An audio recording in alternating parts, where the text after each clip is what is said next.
Hello tout le monde, j'espère que vous allez bien. Aujourd'hui on se retrouve dans une nouvelle vidéo et du coup c'est un update lecture. Je vais vous parler du manga Fairy Tail, je vais vous parler de Classroom for Heroes, je vais vous parler de How to Stop Time et pour finir de la saga Dark Road Prince. Donc pour ce qui est des mangas, je vais vous faire des updates à chaque fois 10 tomes par 10 tomes parce qu'il y a quand même 63 tomes de ce manga. J'en ai 5 en papier puisque je me les suis procurés en prix découverte à 3 € l'unité et cette offre est valable jusqu'au tome 5. Du coup j'ai pris du tome 6 à 10 en e-book. Alors du coup tout d'abord ce que j'ai à dire sur Fairy Tail, je vais vous faire un petit résumé quand même si je pense que mon résumé va être un petit peu bancal. Alors en fait Fairy Tail c'est... on va suivre le royaume de Fioré dans lequel il y a plusieurs guildes. Et en fait des guildes ce sont des guildes de mages, il y a un regroupement de mages et leur but c'est de répondre aux missions que les gens demandent. Et du coup voilà, donc ça c'est un peu le speech de base de Fairy Tail. Mais ensuite c'est beaucoup plus que ça parce que va avoir des guerres entre guildes, de grandes évolutions par rapport aux mages, on va les voir évoluer. Il y a aussi une très grande place dans l'amitié dans ce manga, dans la famille aussi. J'ai beaucoup aimé. Du coup moi j'ai regardé l'animé avant de lire les mangas et du coup j'ai aucune surprise avec les mangas. Je sais pas si le manga change par rapport à l'animé, mais en tout cas là pour le moment c'est similaire. Ça va être juste beaucoup plus rapide que l'animé. En fait là par exemple dans le premier tome on va avoir je sais pas je pense 3 épisodes et du coup ce qui fait que on avance beaucoup plus vite avec le manga. Du coup j'aime vraiment beaucoup les dessins, même s'il y a quand même beaucoup de dessins de bataille et du coup des fois je suis en mode je ne comprends pas. Mais sinon c'est super bien. Après les premiers tomes sont pas exceptionnels non plus. Je dirais qu'à partir du tome 4 ça commence à être beaucoup mieux. Mais du coup j'aime vraiment beaucoup. Le format aussi je l'aime assez bien parce qu'il faut savoir que je déteste les mangas qui sont plus petits que ça. Du coup voilà j'aime bien, même si des fois je trouve que on a beaucoup de fan service. Mais bon ça c'est habituel si vous avez vu les animés. Donc voilà j'aime vraiment beaucoup. Il y a quand même quelques différences par rapport à l'animé dans le caractère des personnages entre guillemets, dans le sens où Grey là dans le manga il est représenté avec une cigarette alors qu'il ne l'a pas du tout dans l'animé.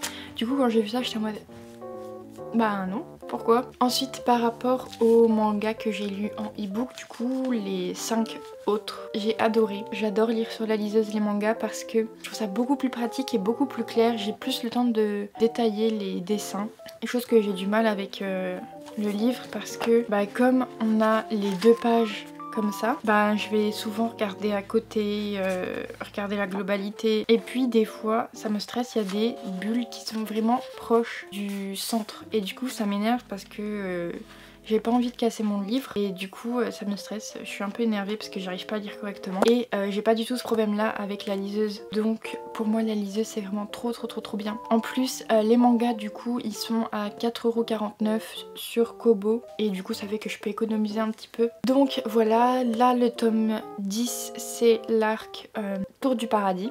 Donc j'ai trop hâte de continuer ce manga, hâte d'arriver à la fin du manga Fairy Tail pour enfin commencer la quête de 100 ans. Ensuite on continue avec les mangas et du coup avec Classroom for Heroes. Ce manga j'en ai parlé un petit peu dans mes vlogs que je faisais au mois de juillet. Alors en fait tout d'abord le résumé c'est que on va suivre Blade qui est le brave. Donc le brave c'est la personne qui a tué le seigneur des démons et du coup c'est un héros, tout le monde l'adore tout ça, mais personne ne sait que c'est Blade le brave, personne ne connaît l'identité du brave à part quelques personnes et du coup Blade va se retrouver dans une école qui forme les héros de demain. Suite au combat qu'il a eu face au seigneur des démons, Blade doit faire attention à l'utilisation de ses pouvoirs parce que il a donné trop d'énergie pour vaincre le seigneur des démons et s'il utilise un certain seuil de magie il peut mourir. Personne ne sait que Blade est le brave et du coup on va suivre plusieurs petites aventures avec Blade et les élèves de l'école. Il faut savoir que je reste assez mitigée par rapport à ce manga parce que je trouve qu'il n'y a pas de fil conducteur dans le sens où les histoires n'ont aucun rapport les unes entre les autres. En fait ça va juste être des petites aventures par-ci par-là. Certaines vont prendre 2 chapitres. Dans un tome on a que 3 chapitres il me semble. Après j'aime beaucoup les personnages, je les trouve très attachants. Ouais, je les aime bien dans l'ensemble. Après il y a aussi pas mal de fanservice. J'aime beaucoup l'ambiance surtout et l'univers parce que je suis tellement intriguée moi par rapport au brave. Je veux savoir si les élèves vont découvrir que c'est le brave. Je veux savoir s'il va y avoir une quête plus tard qui va durer plusieurs tomes, s'ils vont sortir de l'école. Enfin, j'ai vraiment envie de découvrir le manga, mais en même temps j'en ai pas envie parce que j'ai déjà lu ces 3 tomes. C'était bien mais sans plus parce qu'il me manquait justement le fil conducteur.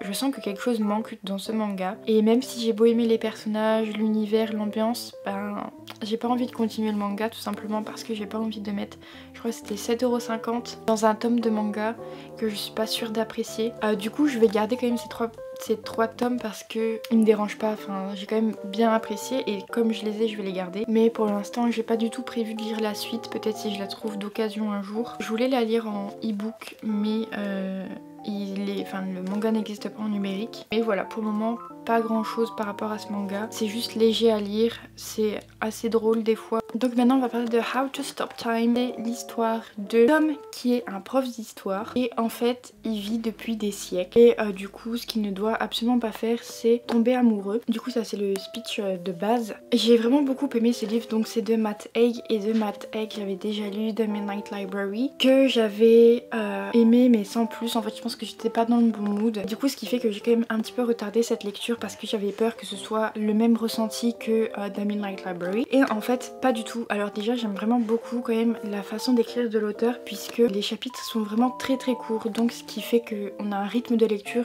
très soutenu. Les chapitres sont tellement courts qu'à chaque fois on se dit encore un chapitre, encore un chapitre. Donc des chapitres qui font 2 pages donc ça va très vite. Pour ce qui est de l'histoire j'ai beaucoup aimé la forme aussi du livre parce que on va alterner les chapitres entre passé et présent. Donc ce qui ajoute encore plus de profondeur à l'histoire. Je trouve c'est encore plus intéressant. J'aime vraiment beaucoup les chapitres comme ça. J'aime bien le personnage.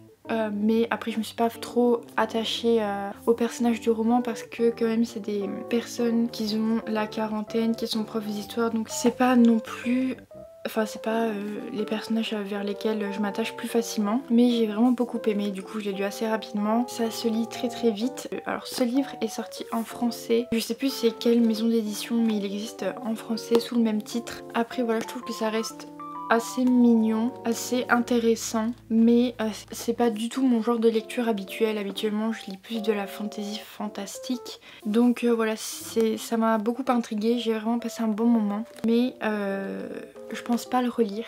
Et du coup c'est pour ça que je vais m'en débarrasser parce que c'était une bonne lecture. Je suis contente de l'avoir lu, ça m'a vraiment fait passer un super moment. Mais j'ai pas envie de le relire, je pense pas le relire. Donc voilà, il va être en vente sur mon Vinted. Et voilà, je sais pas quoi vous dire de plus par rapport à cette lecture parce que dans l'ensemble c'est un livre bien mais sans plus. Enfin c'est pas du tout un livre coup de cœur ou quoi. C'est juste un très bon moment de lecture passé avec ce livre. Et puis c'est tout pour moi. Et pour finir, on a la trilogie The Folk of the Air series. Alors de base le speech c'est que on va suivre Jude qui est née dans notre monde à nous pardon. Et elle a 2 sœurs, une grande sœur et une petite sœur. Et puis un jour il y a un failli qui va venir et qui va tuer ses parents. Et les 3 sœurs vont être emmenées du coup dans le monde avec les faillis. Jude est du coup une humaine et en fait dans ce monde de faillis il y a plusieurs choses.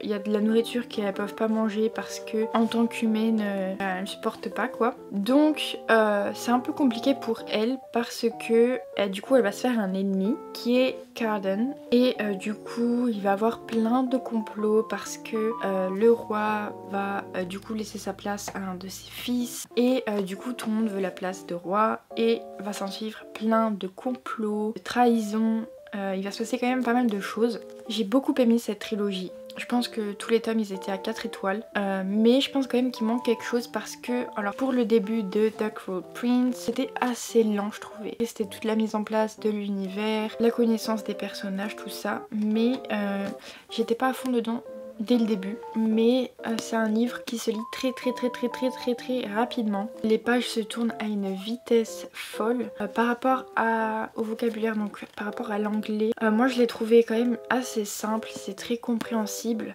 Pas trop compliqué. Après il y a quand même des mots que j'ai cherché leur signification, mais sinon c'est très simple à comprendre. Le début j'étais pas trop fan, et puis au fur et à mesure que les pages se tournaient, j'étais beaucoup plus à fond dans ma lecture, et du coup ça fait que j'ai adoré les personnages. Mais aussi ce qui a fait que ça m'a freiné un petit peu dans ma lecture, c'est que Dark Cruel Prince, on en entend fortement parler par rapport à la relation de Jude et Cardan, qui est une relation enemies to lovers, et du coup moi je n'attendais que ce moment, les moments de Jude et Cardan, et finalement c'est pas du tout le sujet principal du roman. La romance on la cherche, même dans mes souvenirs dans ce tome 1 il y en a pratiquement pas du tout, et du coup une fois qu'on comprend que du coup ça va pas traiter principalement de ce sujet, qui vont pas être la cible principale du roman, ça va beaucoup mieux. On n'est plus en train d'attendre les moments de Jude et Cardan, et du coup on n'est plus lassé parce que il se passe pas grand chose, et du coup une fois ça compris, et une fois vers le milieu, c'est beaucoup plus intéressant, et voilà, j'aime vraiment beaucoup le personnage de Jude. J'aime beaucoup aussi le personnage de sa grande sœur, c'est Vivi. J'ai beaucoup aimé ce tome 1 dans l'ensemble, même si le début était un petit peu lent à mon goût. Ensuite il y avait The Wicked King qui était aussi vraiment pas mal. Donc là cette fois-ci c'était l'inverse, c'était en fait le début où j'étais à fond dedans, et puis après vers le milieu du roman j'étais un petit peu lassée, mais c'est peut-être aussi parce que je vous ai dit ces livres se lisent très rapidement. J'ai lu ce tome 2 en un jour, donc c'est pour vous dire à quel point ça se lit vraiment vite, et du coup je me dis que peut-être que j'étais un petit peu lassée à force de lire toute la journée. Le milieu il m'a un petit peu lassée. J'ai beaucoup aimé la fin. Par rapport à la relation de Jude et Cardan dans ce tome 2, il y en a un petit peu plus, mais c'est pas non plus le sujet principal de l'histoire, je vous ai dit. Mais du coup voilà, c'était quand même super sympa. Je dois avouer au début que j'avais du mal avec le personnage de Cardan. Je comprenais pas du tout le personnage, et puis au fur et à mesure on apprend à l'apprécier. Et pour finir il y a eu le tome 3. Le tome 3 qui est vraiment court par rapport aux autres tomes, que j'ai bien aimé, mais pareil il y a toujours eu des longueurs où du coup j'étais un peu moins à fond dedans. C'est pas la trilogie coup de cœur comme j'ai pu avoir voir les avis, où beaucoup de gens avaient des coups de cœur pour le tome 1, le tome 2. Moi c'était pas mon cas. J'ai beaucoup aimé, c'était pas une lecture exceptionnelle non plus. Par rapport à mon ressenti, ça m'a fait penser au ressenti que j'avais eu en lisant la trilogie Ash Princess. C'était vraiment bien, j'avais bien aimé, mais il manquait, je sais pas, il manquait quelque chose pour que j'accroche vraiment et que ça en fasse un coup de cœur ou même une très bonne lecture. Après j'ai beaucoup aimé la fin quand même. Donc voilà, c'est tout pour cette trilogie. Voilà, c'est tout pour cet update lecture. J'espère qu'il vous aura plu. N'hésitez pas en commentaire à me dire si vous avez déjà lu un des livres que je vous ai présenté et ce que vous en avez pensé. En attendant, je vous fais plein de gros bisous et je vous dis à bientôt. Bye.